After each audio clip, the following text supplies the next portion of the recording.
Bismillahirrahmanirrahim. Assalamualaikum warahmatullahi taala wabarakatuh.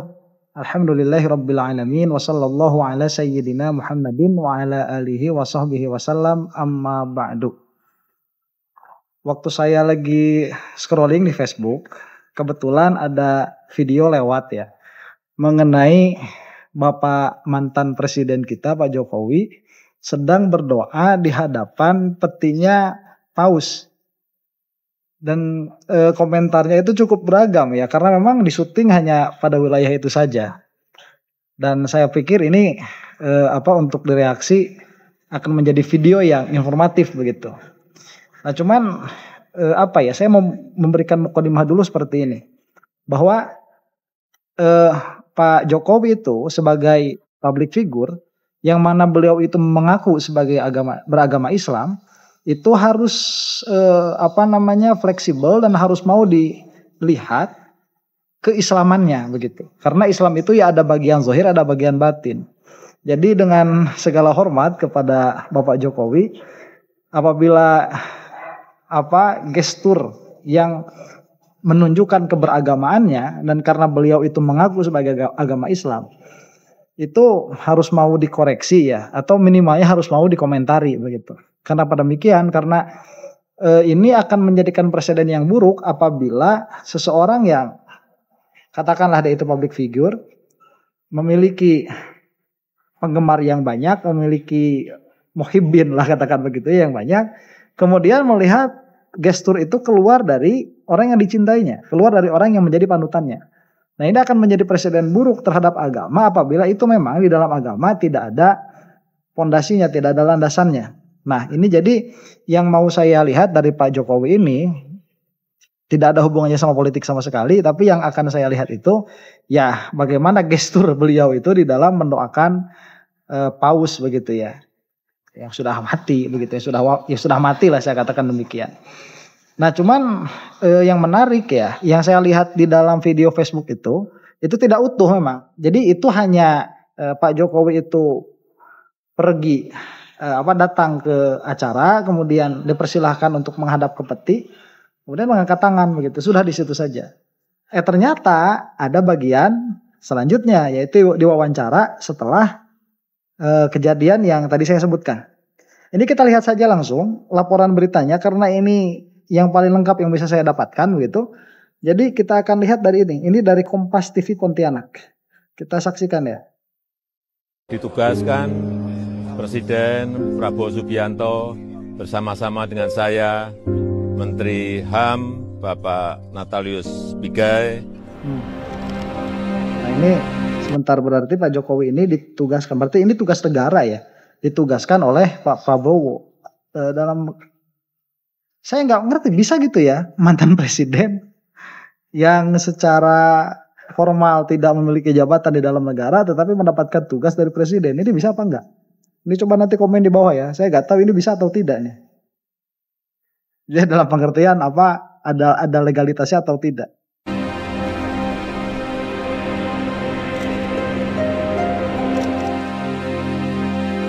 Nah, ini yang saya lihat nih. Jadi khusyuk sekali Pak Jokowi itu. Nah, mengangkat tangan itu kan gestur berdoa, kemudian mengusap ke wajah. Sebentar ya, berarti yang jelas di sini Pak Jokowi bukan Wahabi. Karena Wahabi itu tidak memperbolehkan mengusap wajah setelah berdoa. Nah, yang lain itu tidak berdoa sebentar ya. Saat ini. Sebentar nih.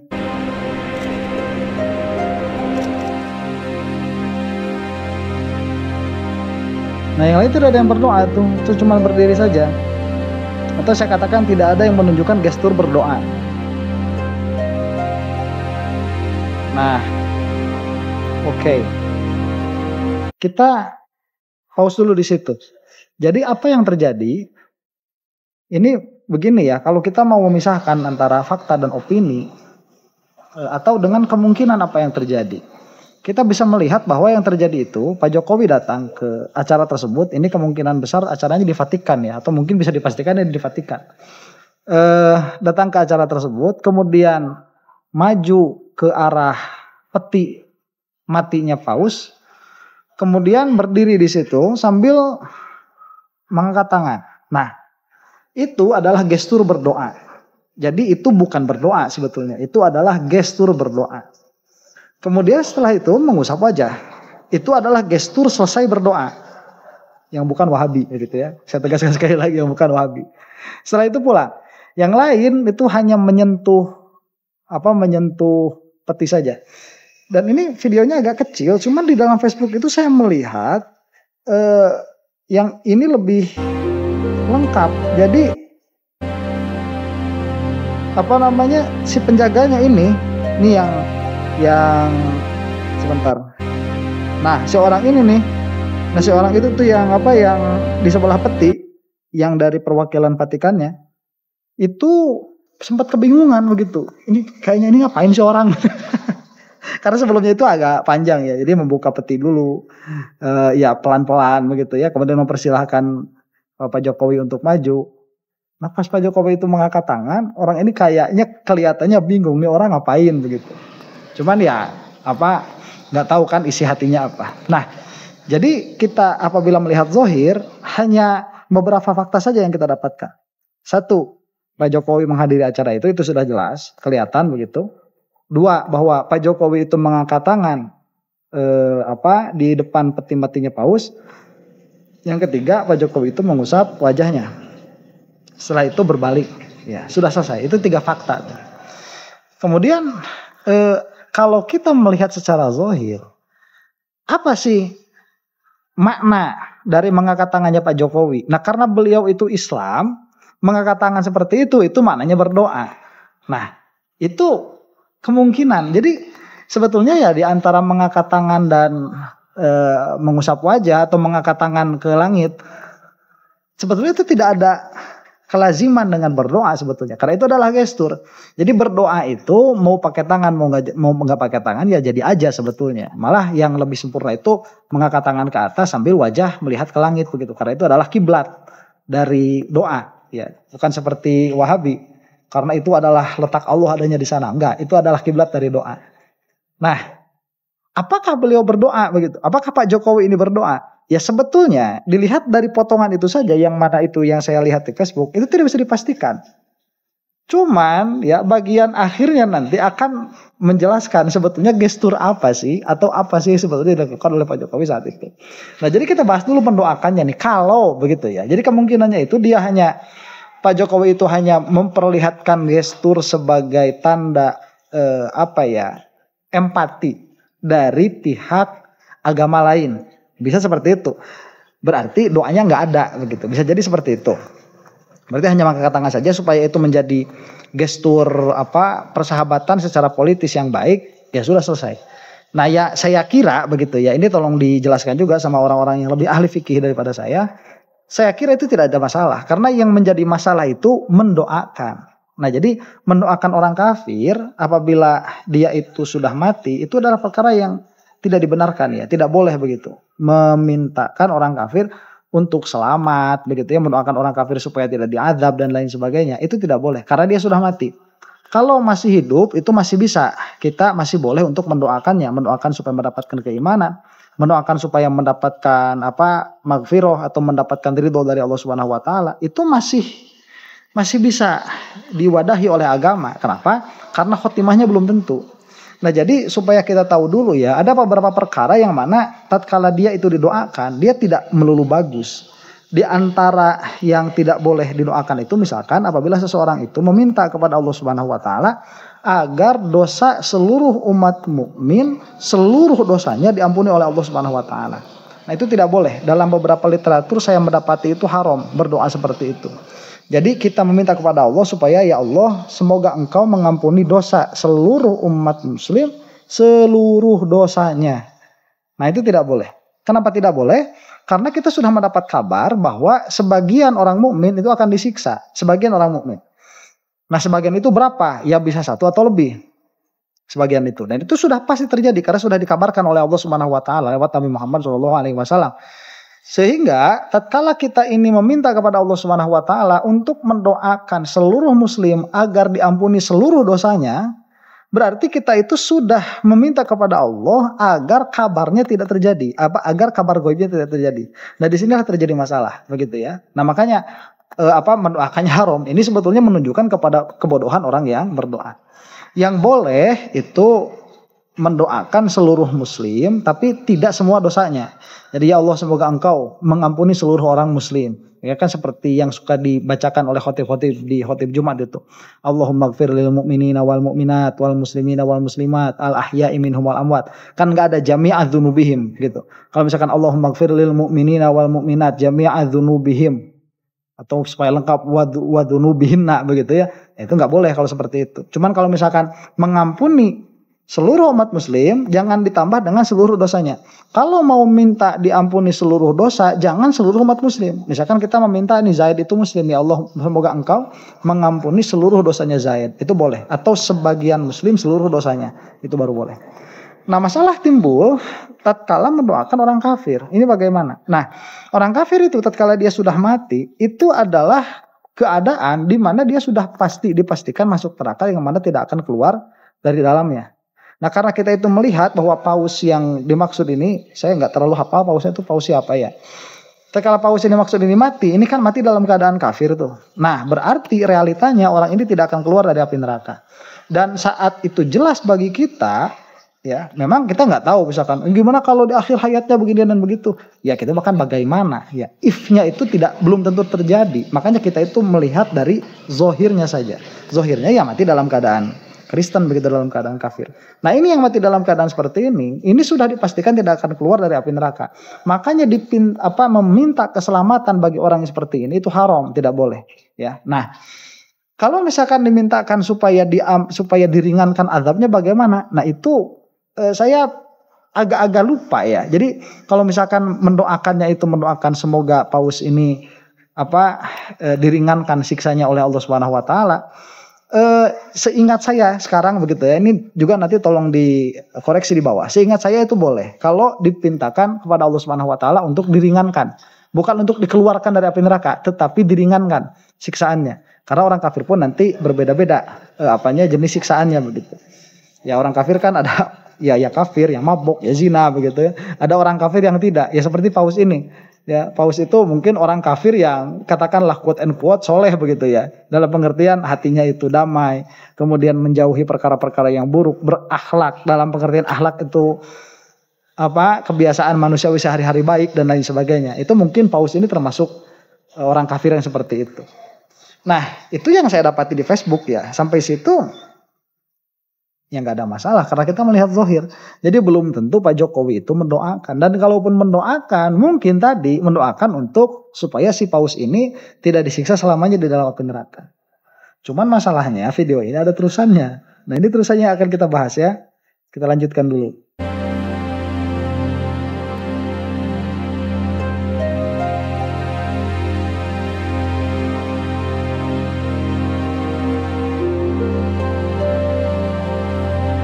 Saat ini saya berada di lapangan Santo Petrus di Vatikan, di Vatikan itu sebagai utusan khusus dan ditugaskan Presiden Prabowo Subianto bersama-sama dengan saya, Menteri HAM Bapak Natalius Pigai, kemudian Bapak Wakil Menteri Keuangan Bapak Thomas Yuwandono dan Bapak Ignatius Jonan. Beliau adalah ini aura-aura takzimnya kepada Pak Jokowi masih terasa ya. Ini udah bukan rahasia umum lagi, cuman saya nggak mau ngebahas lah, bukan urusan saya itu ya dalam video kali ini. Tua saat kunjungan Paus Fransiskus ke Indonesia tahun yang lalu. Pertama-tama kami ingin menyampaikan ucapan duka cita yang mendalam atas wafatnya yang teramat suci Paus Fransiskus. Nah, sebentar. Dan itu dikatakan yang teramat suci ya. Ini sekali lagi maaf. Karena Pak Jokowi ini kan mengakunya Islam. Jadi harus mau minimal lah bukan dikritik itu ya, minimal ditanggapi perkataannya itu karena ini bisa berbahaya. Jadi tidak ada dosa yang paling berat selain syirik, selain musyrik. Maka tidak ada najis yang lebih najis daripada musyrik. Nah, mengatakan Fransiskus ya. Paus ini sebagai yang teramat suci, ini memerlukan penjelasan. Ya kalau misalkan Pak Jokowi tidak menjelaskan, biar saya lah menjelaskan begitu ya. Itu kalau hanya terjemahan dari gelar yang mereka sendiri berikan, yaitu sepertinya tidak akan menjadi masalah begitu. Cuman tatkala ini keluarnya dari seorang yang mukmin, jadi keimanan itu kan, keislaman itu nggak bisa lepas tuh. Jadi Pak Jokowi tatkala dia menjadi utusan presiden untuk menghadiri acara itu, apakah keislamannya itu bisa ditanggalkan? Kan nggak bisa sebetulnya, nggak bisa ditanggalkan. Jadi saya melihat dari perspektif itu, Pak Jokowi sebagai seorang Muslim yang keislamannya tidak bisa ditanggalkan, itu tidak boleh berkata seperti itu. Nah cuman sekali lagi ya, menghukumi perkataan orang awam itu sulit. Pak Jokowi itu mau sepintar apapun di dalam politik, beliau itu lihai sekali, pintar sekali dalam berpolitik. Di dalam beragama ya awam sekali, begitu. Ini kalau yang mengatakannya para alim ulama, mungkin saya akan lebih keras di dalam reaksinya. Tetapi karena yang mengatakannya ini Pak Jokowi yang mana pengetahuan agamanya itu pasti sangat minimal sekali, ya. Saya katakan begini Pak Jokowi ya, kalau itu keluar dari hati yang paling dalam, bahwa Paus ini adalah orang yang suci, malah disebutkan yang tersuci begitu. Ini bermasalah bagi keimanan Anda. Nah makanya orang-orang yang mengikuti Pak Jokowi jangan sampai mengiyakan perkataan ini. Nah apalagi kan suka ada orang-orang yang sok-sok liberal tuh, kayak si Ade Armando gitu. Kemudian si siapa itu, sudah lama saya nggak nyebut namanya itu, si Kumaila begitu ya. Nah itu mungkin akan mengapresiasi gesturnya Pak Jokowi ini. Cuman secara akidah yang nggak boleh. Punya keyakinan seperti itu begitu. Kalaupun secara ucapan, saya rasa ini tahapannya, saya nggak tahu lah ya. Mungkin kalaupun dihukumi ya, hukumannya dosa mungkin. Itu kalau sampai diucapkan ya. Bukan mungkin ya, sepertinya iya. Ya, dari sisi apa kita mau melihat itu? Aduh Masya Allah ya. Ini jadi masalah nih Pak Jokowi ini. Kemarin sholat terciduk begitu ya. Sholatnya acak-acakan. Sekarang memakai gestur keberagamaan begitu ya, gestur beragama juga ya acak-acakan juga. Terciduk khusyuk sekali Pak Jokowi ini. Juga menyampaikan pesan dari Presiden Prabowo Subianto serta seluruh umat Katolik yang menghadiri pemakaman di Vatikan, karena kita kehilangan seorang panutan yang memberikan warisan kecintaan atas perdamaian dunia, kemudian warisan atas kerendahan hati.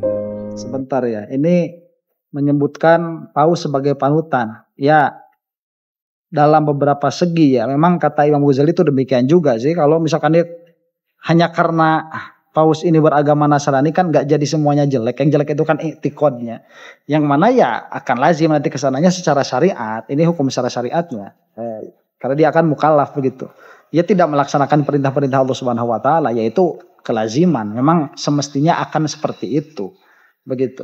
Cuman tatkala disebutkan seorang panutan, ya untuk kedamaian dan untuk untuk kedamaian, kemudian untuk kesederhanaan. Saya rasa itu patut ditiru ya Paus itu. Kemarin kan waktu ke Indonesia juga nggak aneh-aneh gitu. Apa sih dijemput pakai mobil apa sih, Innova ya kalau nggak salah itu. Oh, itu kan pencitraan, bukan gelar politik itu, memangnya KDM. Ada pencitraan kayak gitu. Nggak ada ya, Paus itu nggak bakalan sampai berpikir sejauh itu. Jadi ala kulli halin begini ya. Seseorang itu tatkala dia tidak Islam, tidak berarti juga tidak bisa baik dalam pengertian common sense. Kalau secara syariat ya nggak bakalan bisa baik secara syariat itu. Ini kan agak susah kita itu melihat dari perspektif umum bagaimana, dari perspektif agama bagaimana. Kalau orang nggak ngaji yang namanya hukum syar'i. Kalau ngaji yang namanya hukum syar'i itu kan ada patokan-patokannya tuh. Dalam pengertian bahwa Paus ini dia jelek dalam i'tiqadnya sebagai seorang Nasrani, dan semua orang Nasrani memang begitu jelek. Dari i'tiqad itu saja. Yang mana itu akan melazimkan kepada ingkar kepada sholat, ingkar kepada wajibnya sholat, ingkar kepada wajibnya saum, ingkar kepada wajibnya zakat, dan lain sebagainya. Cuman apakah nanti keseluruhan dirinya itu menjadi jelek sehingga tidak bisa dicontoh sama sekali? Ya enggak seperti itu begitu. Ya, jadi enggak dari tadi kalau misalkan disebutkan ya warisan kedamaian, kemudian kerendahan hati, kemudian kesederhanaan, saya rasa itu bisa ditiru gitu. dan juga warisan untuk seluruh bangsa-bangsa di dunia ini. Akhirnya kami semua berdoa agar yang teramat suci Paus Fransiskus beristirahat dalam damai abadi dan semoga jiwanya diterima di pangkuan Tuhan yang Maha Kasih. Nah itu ini yang menjadi masalah. Jadi keluarlah dari mulutnya Jokowi sendiri apa yang tadi didoakan begitu. Itu ya memang berdoa supaya Paus Fransiskus ini istirahat dalam damai, kemudian diterima apa tadi bahasanya itu ya. Amin. Supaya kita lebih presisi ini. Paus Fransiskus beristirahat dalam damai abadi dan semoga jiwanya diterima di pangkuan Tuhan yang Maha Kasih. Nah, supaya jiwanya diterima di pangkuan Tuhan yang Maha Kasih. Makbul begitu ya, diterima atau merdi diridhoi. Itu nggak boleh, berdoa seperti itu, nggak bisa. Jadi berdoanya saja sudah nggak boleh. Karena tadi saya bilang keislaman dan keislaman dan jabatan seseorang itu dia tidak akan bisa dipisahkan. Oh ini kan berkata bukan sebagai seorang muslim, tetap keislaman memang bisa dicopotin dulu begitu, nggak bisa. Makanya nanti perkara-perkara seperti itu kan ada yang disebutkan mengeluarkan seseorang dari agama Islam, itu yang harus dipahami begitu. Ya tinggal masuk lagi. Ya iya kalau misalkan sadar ya tobat begitu masuk lagi nggak jadi masalah. Cuman kan amal-amal yang ke belakang habis kosong semua gitu, terbakar semua. Jadi ala kulli halin ya pelajaran yang bisa kita dapatkan itu seperti ini ya. Untuk menjadi seorang muslim dan menjadi seorang negarawan itu memerlukan ilmu yang sangat luas. Dalam pengertian begini, tatkala kamu itu memposisikan sebagai seorang negarawan dan kamu itu seorang muslim melekat pada diri kamu, itu tidak akan bisa lepas. Dalam pengertian apabila kamu itu mengerjakan sesuatu yang melepaskan agama, maka agama itu yang copot, yang lepasnya. Maka kamu itu harus bisa merangkai kata-kata yang yang secara toleransi lah begitu katakan ya, menunjukkan toleransi, menunjukkan kasih sayang, menunjukkan kenegarawanan, tapi pada sisi yang lain juga tidak mengeluarkan dari agama. Dan itu untuk orang yang untuk orang yang pengetahuannya sedikit itu sulit ya. Dan setahu saya begitu, saya tidak terlalu banyak meneliti tentang Gus Dur begitu. Cuman setahu saya Gus Dur itu salah satu yang bisa dengan lihai memainkan peran itu. Jadi beliau itu sebagai negarawan, ya sebagai kiai yang mana kekiaiannya itu tidak pernah copot, tidak pernah lepas dari kenegarawanannya. Cuman tatkala beliau itu mengatakan bahasa-bahasa yang katakanlah ya nyerempet kepada perkara yang mengeluarkan dari agama, beliau itu nggak sampai masuk ke situ, nggak sampai beliau itu, karena memang punya kelihayan, paham betul, tahu wilayah keislaman seperti apa, tahu tugas sebagai negarawan seperti apa, dan tatkala berkata keluarlah khasnya Gus Dur itu, ya negarawannya dapat, Islamnya nggak sampai hilang. Nah kalau Pak Jokowi ini udah lain ceritanya, begitu. Nah itulah ya, mudah-mudahan ini video ada manfaatnya buat kita semua.